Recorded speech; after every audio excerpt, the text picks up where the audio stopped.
ভেনেজুয়েলায় গত সপ্তাহের জোড়া ভূমিকম্পে মৃতের সংখ্যা বেড়ে ১,৯৪৩ জনে দাঁড়িয়েছে। আহত হয়েছেন ১০,৫৭১ জন। হাজার হাজার মানুষ এখনও নিখোঁজ।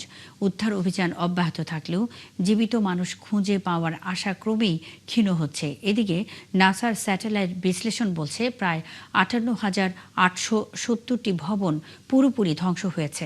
আরও জানাচ্ছেন চৈতি সরোয়ার।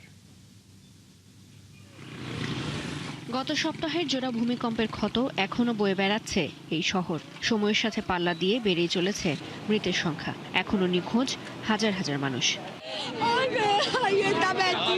যুক্তরাষ্ট্রের মহাকাশ গবেষণা সংস্থা নাসার স্যাটেলাইটের প্রাথমিক বিশ্লেষণে দেখা গেছে ৫৮,৮৭০টি ভবন ধ্বংস হয়ে গেছে। খোলা আকাশের নিচে তাঁবুতে ঠাঁই হয়েছে ভেনেজুয়েলার বহু পরিবারের। রাজধানী কারাকাসের ফ্রান্সিসকো মিরান্ডা পার্কে গড়ে তোলা হয়েছে অস্থায়ী আশ্রয় শিবির। সেখানে স্বেচ্ছাসেবী ও সরকারি সংস্থাগুলো দুর্গত মানুষের মাঝে খাবার, বিশুদ্ধ পানি, কাপড়, চিকিৎসা সেবা ও স্বাস্থ্য সামগ্রী বিতরণ করছে। প্রতিদিনই নতুন নতুন পরিবার আশ্রয় কেন্দ্রে আসছে। আমি এখানে আশ্রয় নিতে এসেছি। এখন সবচেয়ে গুরুত্বপূর্ণ হলো বেঁচে থাকা এবং আবার নতুন করে শুরু করা। খাবার, কাপড়, চিকিৎসা সেবা সবই পাচ্ছি, কিন্তু এভাবে কতদিন? জানি না কবে আবার স্বাভাবিক জীবনে ফিরতে পারবো। আমাদের ভবনটি এখনো বসবাসের উপযোগী কিনা তা কেউ জানায়নি। ভবনটি যেভাবে ক্ষতিগ্রস্ত হয়েছে তাতে হয়তো সময় লাগবে অনেক। তাই আপাতত আশ্রয় কেন্দ্রেই অপেক্ষা করছি। আশ্রয় শিবিরে আসা প্রতিটি পরিবারের তথ্য নিবন্ধন করে তাদের প্রয়োজন অনুযায়ী তাঁবু বরাদ্দ দেওয়া হচ্ছে। তবে সীমিত সম্পদ নিয়ে বাড়তে থাকা চাহিদা সামাল দিতে হিমশিম খেতে হচ্ছে স্বেচ্ছাসেবীদের। প্রতিটি পরিবারের প্রয়োজন অনুযায়ী তাঁবু ও সহায়তা দেওয়ার চেষ্টা করছি, কিন্তু প্রতিদিনই নতুন মানুষ আসছেন, তাই কাজটা খুবই চ্যালেঞ্জিং।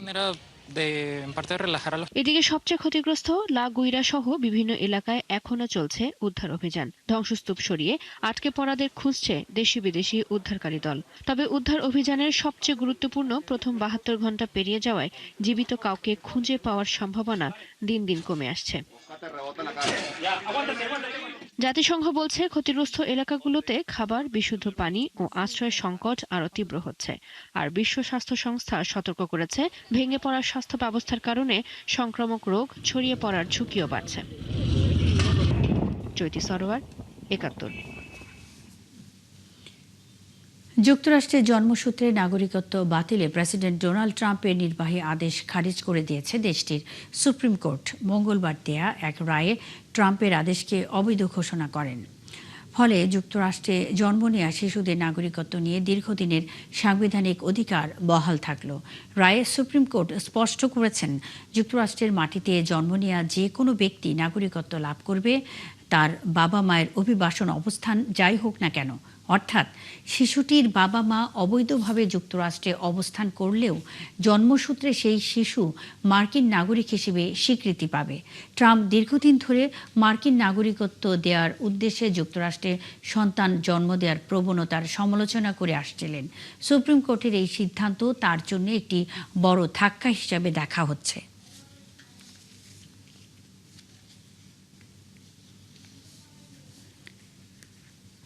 যুক্তরাজ্য প্রতিরক্ষা খাতে বছরে প্রায় ৮০ বিলিয়ন পাউন্ড ব্যয় করবে বলে জানিয়েছে দেশটির প্রধানমন্ত্রী কিয়ার স্টারমার।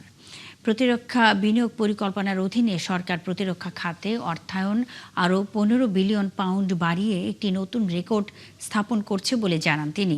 স্টারমার বলেন, পূর্ববর্তী সরকার প্রতিরক্ষা খাতে বছরে ৫৪ বিলিয়ন পাউন্ড ব্যয় করত, যা ২০২৯ সালের মধ্যে বছরে প্রায় ৮০ বিলিয়ন পাউন্ডে উন্নীত করা হচ্ছে। গত বছরে নেটো শীর্ষ সম্মেলনে বৃহত্তর নিরাপত্তা খাতে জিডিপির ৫% ব্যয় করার প্রতিশ্রুতি দিয়েছিলেন স্টারমার, যার মধ্যে জ্বালানি নিরাপত্তা এবং গুরুত্বপূর্ণ অবকাঠামো অন্তর্ভুক্ত।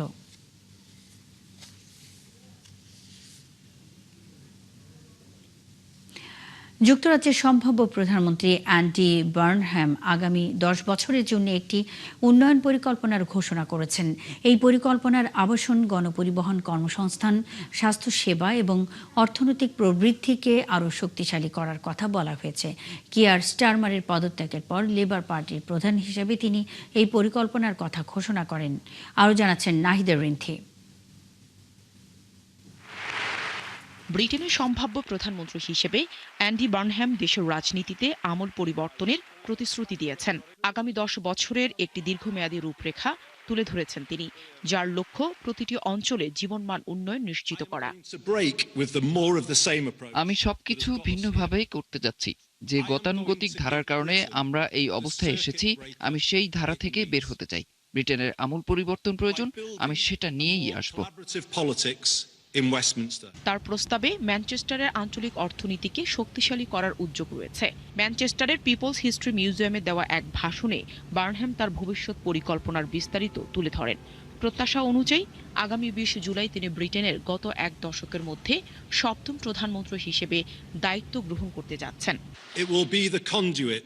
যেখানে প্রয়োজন হবে সেখানে সরকারি হস্তক্ষেপের মাধ্যমে শহরগুলোর জন্য একটি টেকসই লক্ষ্য নির্ধারণ করা হবে, যেমনটা আমরা স্টকপোর্টে করেছিলাম। এর মাধ্যমেই পরিবর্তনের প্রক্রিয়াকে গতিশীল করা হবে। বার্নহ্যাম জানান, বর্তমান সরকারের আর্থিক নীতি বা নিয়মকানুন মেনে চলার পাশাপাশি তিনি আরও টেকসই আবাসন নির্মাণ, পানি ও অন্যান্য পরিষেবা খাতের ওপর স্থানীয় সরকারের নিয়ন্ত্রণ বাড়াবেন। আরও কাজ করবেন জীবনযাত্রার ব্যয় বৃদ্ধির সংকট মোকাবেলায়। জনগণের জীবনযাত্রার মান উন্নয়নে আমাদের 10 বছর মেয়াদী কর্মসূচি রয়েছে। আমরা মানুষের কাছে গিয়ে শুনেছি, জীবনযাত্রার ক্রমবর্ধমান ব্যয়ের সাথে সামঞ্জস্য রাখতে তাদের এখন কিছুটা বাড়তি সহায়তা প্রয়োজন। আমরা সাধ্যমতো চেষ্টা করব পরিস্থিতি উন্নয়নের। এদিকে লন্ডনের বাইরে ম্যানচেস্টারে প্রধানমন্ত্রীর কার্যালয়ের একটি শাখা খোলার পরিকল্পনা রয়েছে, যেখানে আঞ্চলিক মেয়র ও স্থানীয় সরকারের মাধ্যমে ক্ষমতা পরিচালনা করা হবে। তবে এই পরিকল্পনা বাস্তবায়নে প্রয়োজন হবে কেন্দ্রীয় সরকারের সহযোগিতা, পর্যাপ্ত অর্থায়ন এবং কার্যকর সমন্বয়। নাহিদা রিন্থি, 71। একটা বিরতি নিচ্ছি, ফিরে এসে হরমুজ প্রণালী বিষয়ে কোনো আপোষ করবে না ইরান। সেই কাতারের রাজধানী দোহায় গেছেন জ্যারেড কুশনার ও স্টিভ উইটকফের নেতৃত্বাধীন যুক্তরাষ্ট্রের কূটনৈতিক প্রতিনিধি দল। তবে সেখানে ইরানি কর্মকর্তাদের সঙ্গে কোনো ধরনের বৈঠকে বসছেন না তারা। বিষয়টি আনুষ্ঠানিকভাবে নিশ্চিত করেছেন কাতারের পররাষ্ট্র মন্ত্রণালয়। কাতার পররাষ্ট্র মন্ত্রণালয়ের মুখপাত্র মাজেদ আল আনসারি জানান, মার্কিন প্রতিনিধিরা মূলত মধ্যস্থতাকারীদের সঙ্গে যুক্তরাষ্ট্র ইরান চলমান পরোক্ষ আলোচনার অগ্রগতি নিয়ে পর্যালোচনা করবেন। এর আগে মার্কিন প্রেসিডেন্ট ডোনাল্ড ট্রাম্প দাবি করেছিলেন যে ইরানের অনুরোধে দোহায় উচ্চ পর্যায়ের বৈঠক অনুষ্ঠিত হতে যাচ্ছে। তবে ইরানের পক্ষ থেকে তাৎক্ষণিকভাবে এই দাবি অস্বীকার করা হয়। ইরানের পররাষ্ট্র মন্ত্রণালয় জানান, মার্কিন প্রতিনিধিদের সঙ্গে তেহরানের কোনো স্তরেই বৈঠকের পরিকল্পনা নেই। তাদের দ্বিপাক্ষিক চুক্তি ও সমঝোতা স্মারকের অগ্রগতি নিয়ে আলোচনা করাই লক্ষ্য তাদের।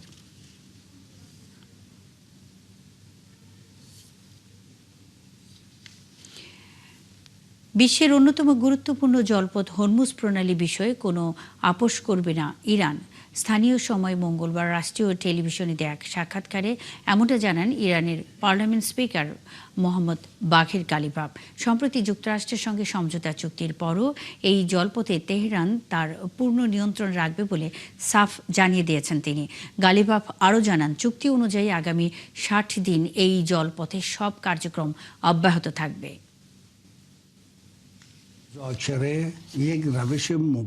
আলোচনা বা সমঝোতাও এক ধরনের লড়াই। আমেরিকার সাথে আলোচনায় আমরা আসলে কোনো বন্ধুর মুখোমুখি হই না, বরং প্রতিশ্রুতি ভঙ্গকারী এমন এক শত্রুর মুখোমুখি হই যারা সুযোগ পেলেই আমাদের উপর আঘাত হানবে। যারা যুদ্ধের জন্য প্রস্তুত, শুধু তারাই এসব আলোচনা করতে পারে। মার্কিন প্রশাসনের ভেতরেই বিভাজন আছে। রুবিও যান একদিকে, ভ্যান্স অন্য পথে। গত বৃহস্পতিবার রুবিও যখন বাহরাইন সফর করেন, তখন তার প্রতিটি পদক্ষেপে ছিল আমাদের সমঝোতা স্মারকের পরিপন্থী। তিনি ইচ্ছা করেই হরমুজ প্রণালী ইস্যুতে উপসাগরীয় দেশগুলোকে আমাদের বিরুদ্ধে উস্কে দিয়েছেন। সমঝোতা স্মারকের ক্ষেত্রে আমরা প্রতিকূলতার সম্মুখীন হয়েছি, তবে আমরা আমাদের অবস্থানে অটল।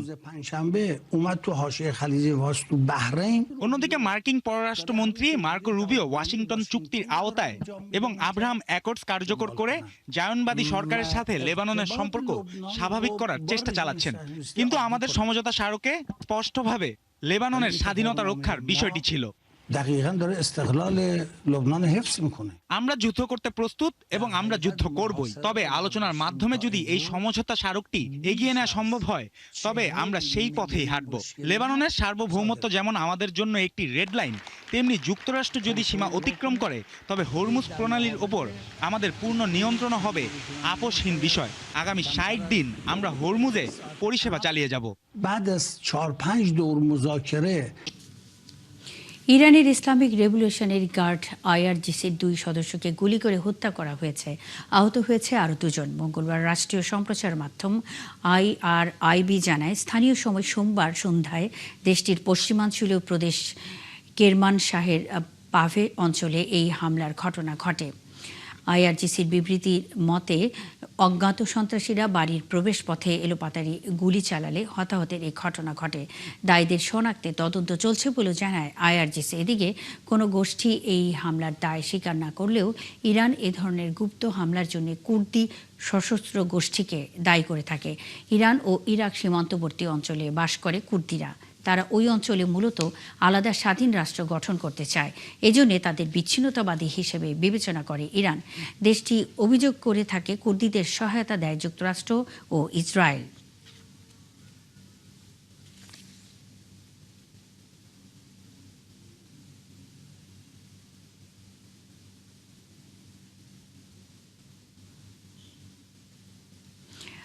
পশ্চিম তীরে দিন দিন বাড়ছে ইসরায়েলি আগ্রাসন। হামলা পাল্টা হামলার মধ্যে এবার 100টি কৌশলগত স্থান দখলের পরিকল্পনা করছে ইসরায়েলি বসতি স্থাপনকারী সংগঠনগুলো, যা ফিলিস্তিনি কর্তৃপক্ষের প্রশাসনিক নিয়ন্ত্রণাধীন রয়েছে। আর এই স্থানগুলো ইসরায়েল দখল করলে বদলে যাবে পশ্চিম তীরের মানচিত্র। বিস্তারিত শারমিন স্বপ্নার প্রতিবেদনে। প্রায় প্রতিদিনই ইসরায়েলি সেনাবাহিনী পশ্চিম তীরের বিভিন্ন শহর ও জনপদে অভিযান চালিয়ে আসছে। এসব অভিযানে গ্রেপ্তার, ঘটনাস্থলে জিজ্ঞাসাবাদ এবং বাড়ি তল্লাশির ঘটনা ঘটছে। কিন্তু এবার তাদের পরিকল্পনা ভিন্ন কিছু। সোমবার ইসরায়েলের দৈনিক পত্রিকা ইসরায়েল হায়মের এক প্রতিবেদনে বলা হয়, পশ্চিম তীরের 100টি কৌশলগত স্থান দখলের পরিকল্পনা করছে ইসরায়েলি বসতি স্থাপনকারী সংগঠনগুলো। প্রণীত এই পরিকল্পনার লক্ষ্য অধিকৃত পশ্চিম তীরের বর্তমান ভূ রাজনৈতিক বাস্তবতাকে মৌলিকভাবে পরিবর্তন করা, যেখানে ইসরায়েলি বাহিনী মোতায়েনের রূপরেখা দেয়া হয়েছে, আর এতে পশ্চিম তীরের প্রধান ফিলিস্তিনি শহরও অন্তর্ভুক্ত রয়েছে বলে দাবি করা হয়। এদিকে ফিলিস্তিন মুক্তি সংস্থা PLO এই প্রস্তাবকে বিপজ্জনক পদক্ষেপ বলে অভিহিত করেছে। তাদের মতে এটি অবৈধ সেটলার গোষ্ঠীগুলোর স্বতন্ত্র উদ্যোগ নয়, বরং ডানপন্থী ইসরায়েলি সরকারগুলোর দীর্ঘদিনের নীতিরই প্রতিফলন। ফিলিস্তিনি কর্তৃপক্ষের তথ্য অনুযায়ী অক্টোবর 2023 থেকে পশ্চিম তীরে ইসরায়েলি সেনাবাহিনী ও বসতি স্থাপনকারীদের হামলায় 1173 জনের বেশি ফিলিস্তিনি নিহত ও 12,666 জন আহত হয়েছে। এছাড়া গ্রেপ্তার হয়েছে প্রায় 23,000। শারমিন স্বপ্না, একাত্তর। পাকিস্তানের লাহোরে একটি কোচিং সেন্টারে ছাদ ধসে 14 শিশু নিহত হয়েছে। আহত আরও 5 শিশু। স্থানীয় সময় মঙ্গলবার কাহনা এলাকায় এই দুর্ঘটনা ঘটে। পাঞ্জাবের স্বাস্থ্যমন্ত্রী খাজা ইমরান নাজির বলেন, ঘটনার পর 19 শিশুকে উদ্ধার করে কাহনা হাসপাতালে নেওয়া হয়েছিল। এদের মধ্যে 14 শিশুর মৃত্যু হয়েছে, বাকি 5 জন চিকিৎসাধীন। উদ্ধারকারীরা জানান, ওই কোচিং সেন্টারে ক্লাস চলার সময় হঠাৎ ছাদ ধসে পড়ে। এ সময় সেখানে 30 জনের বেশি শিশু ছিল। ঘটনার পরপরই স্থানীয়রা উদ্ধারকারীদের খবর দিলে তারা উদ্ধার অভিযান শুরু করে। ছাদটি নিম্নমানের সামগ্রী দিয়ে তৈরি করা হয়েছিল বলে ধারণা করা হচ্ছে, তবে সঠিক কারণ অনুসন্ধানে চলছে তদন্ত। এরই মধ্যে এ ঘটনায় ভবনের মালিক সহ 2 জনকে আটক করেছে পুলিশ। আফ্রিকার দেশ নাইজেরিয়ায় সন্ধান মিলেছে স্বর্ণ, লিথিয়াম ও প্লাটিনাম সহ বিশ্বমানের এক বিশাল খনিজ ভাণ্ডারের। দেশটির কাদুনা রাজ্যে পাওয়া এই খনিজ ভাণ্ডারকে ইতিহাসের অন্যতম সেরা অর্জন বলে দাবি করছে দেশটির সরকার। এই আবিষ্কার নাইজেরিয়ার অর্থনৈতিক ভাগ্য পুরোপুরি বদলে দেবে আশা তাদের। অরিসুল ইসলামের রিপোর্টে বিস্তারিত। পেট্রোল কিংবা অকটেন নয়, বিশ্ব এখন ঝুঁকছে গ্রিন এনার্জির দিকে। ভবিষ্যতের মূল জ্বালানি হিসেবে বিশ্বজুড়ে এখন সবচেয়ে বেশি চাহিদা সাদা সোনা খ্যাত লিথিয়ামের। আর এবার আফ্রিকার দেশ নাইজেরিয়ার কাদুনা রাজ্যে সন্ধান মিলেছে সোনা, লিথিয়াম ও প্লাটিনাম সহ বিশ্বমানের এক বিশাল খনিজ ভাণ্ডারের। নাইজেরিয়ান জিওলজিক্যাল সার্ভে এজেন্সির তথ্য অনুযায়ী একটি বেসরকারি কোম্পানির দীর্ঘ অনুসন্ধানের পর এই খনির সন্ধান মেলে। স্টেরন মাইনিং কোম্পানির ওই খনি এলাকায় মোট খনিজ সম্পদের পরিমাণ প্রায় 9,48 লাখ মেট্রিক টন, যার মধ্যে খাঁটি লিথিয়ামের পরিমাণই প্রায় 33 লাখ টন। এই আবিষ্কারকে কেন্দ্র করে এরই মধ্যে পাল্টাতে শুরু করেছে নাইজেরিয়ার অর্থনীতি। খনি খাতে স্বচ্ছতা ফেরাতে 3,000-এর বেশি নিষ্ক্রিয় লাইসেন্স বাতিল করেছে প্রশাসন। কাঁচামাল বিদেশে না পাঠিয়ে স্থানীয়ভাবেই প্রক্রিয়াজাতকরণের উদ্যোগ নিয়েছে সরকার। নতুন এই নিয়মে ইতিমধ্যেই নাসারাও রাজ্যে 600 মিলিয়ন ও আবুজায়ায় $200 মিলিয়ন লিথিয়াম প্লান্ট চালুর অপেক্ষায় রয়েছে। পাশাপাশি কোগি রাজ্যে শুরু হয়েছে $1 বিলিয়ন লৌহ আকরিক প্রকল্প। দেশটির প্রেসিডেন্ট বোলা তিনুবুর অর্থনৈতিক বহুমুখীকরণ পরিকল্পনার হাত ধরে এই খনিজ খাত এখন নাইজেরিয়াকে নিয়ে যাবে বৈশ্বিক বিনিয়োগের মূল কেন্দ্রে, যা কেবল নাইজেরিয়াই নয়, পুরো আফ্রিকার জ্বালানি ও খনিজ খাতে এক নতুন দিগন্তের উন্মোচন করবে বলে আশা দেশটির সরকারের। অরিসুল ইসলাম, ৭১। বিশ্বকাপ ফুটবলের উন্মাদনায় কাঁপছে পুরো বিশ্ব। আর এই উন্মাদনার হাওয়া লেগেছে ভিয়েতনামের হো চি মিন সিটির একটি কফি শপেও। 1,000-এরও বেশি ফুটবল জার্সি পরা খেলনা ভাল্লুক দিয়ে সাজানো হয়েছে পুরো ক্যাফেটি। শুধু তাই নয়, বিশ্বখ্যাত ফুটবলারদের বিশাল সব স্ট্যাচু বসানো হয়েছে ক্যাফের বাইরে। অভিনব এই সাজসজ্জা দেখতে এবং বড় পর্দায় খেলা উপভোগ করতে প্রতিদিন ভিড় জমাচ্ছেন শত শত ফুটবল প্রেমী। আরও জানাচ্ছেন চৈতি সরোয়ার। ভিয়েতনামের হো চি মিন সিটির এই ক্যাফেটি এখন ফুটবল ভক্তদের আড্ডার প্রধান কেন্দ্রবিন্দু। যেদিকেই চোখ যায় শুধুই ফুটবল জার্সি পরা ছোট বড় টেডি বিয়ার। কোনোটা ঝুলছে সিলিং থেকে, কোনোটা সাজানো দেয়ালে। আর ক্যাফের বাইরে দাঁড়িয়ে ফুটবলের মহারথীদের মূর্তি। এবারের 2026 বিশ্বকাপ যৌথভাবে আয়োজন করছে যুক্তরাষ্ট্র, কানাডা ও মেক্সিকো। 48 দলের এই টুর্নামেন্টে মোট ম্যাচ 104টি। সময় ব্যবধানের কারণে এশিয়ার দর্শকদের রাত জেগে খেলা দেখতে হচ্ছে, তাই ভক্তদের জন্য রয়েছে বিশেষ আয়োজনও। ভেতরে ঢুকতেই চোখে পড়ে বিশাল সব স্ক্রিন, যেখানে চলছে বিশ্বকাপের সরাসরি সম্প্রচার। আমার কাছে ক্যাফের সাজসজ্জা ভীষণ সুন্দর লেগেছে। এটা প্রচুর তরুণদের আকর্ষণ করছে, আর এখানে খেলাগুলো সরাসরি সম্প্রচার করা হচ্ছে, তাই আমি এখানে ম্যাচ দেখতে এসেছি। এই আয়োজন আর 1,000-এরও বেশি ভাল্লুকের পোশাক তৈরি করতে মালিকের সময় লেগেছে 1 মাসেরও বেশি। তবে এই খাটাখাটনির ফলও মিলেছে হাতে নাতেই। বর্তমানে দোকানে খেলনা ভাল্লুকের মোট সংখ্যা 1,000-এরও বেশি। এগুলোর জামা কাপড় তৈরি করতে আমার 1 মাসেরও বেশি সময় লেগেছে এবং ডেকোরেশন করতে লেগেছে প্রায় 1 সপ্তাহ।